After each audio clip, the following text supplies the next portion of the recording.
delle grandi difficoltà che si trovano quando ci si occupa di innovazione, si cerca di promuovere l'innovazione, è che si ha a che fare con persone che conoscono e governano perfettamente filiere con le quali l'Italia è diventata grande, le filiere degli anni 50, degli anni 60, e abbiamo in mente, queste persone hanno in mente questo modello di sviluppo, mentre conoscono benissimo tutte queste filiere, tutte queste reti del valore, hanno difficoltà a capire il digitale come interviene sulla società.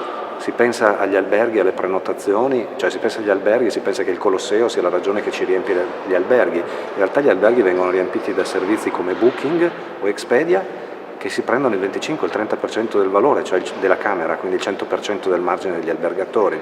Quindi alla fine a noi il Colosseo resta da spolverare, se vogliamo.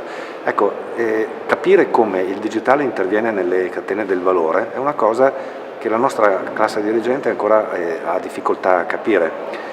E allora quando si parla di infrastrutture, di modernizzazione, alla fine se ci sono da tagliare dei fondi si interviene sempre lì, perché non si capisce la vera importanza. Quando si facevano le autostrade, si pianificavano le autostrade, c'erano pochissime auto che passavano, ma si capiva l'importanza perché erano cose che si vedevano. Il materiale, il digitale non si vede e quindi si fa fatica a capire e si chiede sempre qual è la killer application, la ragione per cui io devo fare questi investimenti. La verità è che non c'è una sola killer application. La killer application è l'impazienza umana, riuscire a fare le cose dovunque mi trovi in tempi brevissimi, qualunque cosa. Ecco, internet sta diventando rapidamente l'interfaccia utente della società, dell'economia.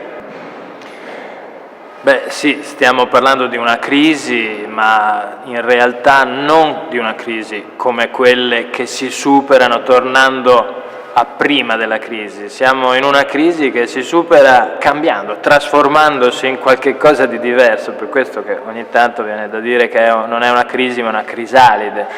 Ne usciremo diversi, trasformati. Che cosa vuol dire? Vuol dire che siamo entrati in un cambiamento profondo, di paradigma si dice, in modo tale che l'unica strada che noi possiamo inventarci è proprio quella di scrivere questo nostro percorso di interpretazione della trasformazione. Chiaramente la digitalizzazione, la globalizzazione, la trasformazione dei modi di vivere, di comunicare è talmente grande che sta abbattendo costi di transazione che una volta erano così importanti da difendere servizi e sistemi economici abbastanza poco efficienti, ma a questo punto l'accelerazione dell'innovazione rende tutti sfidati da questo cambiamento.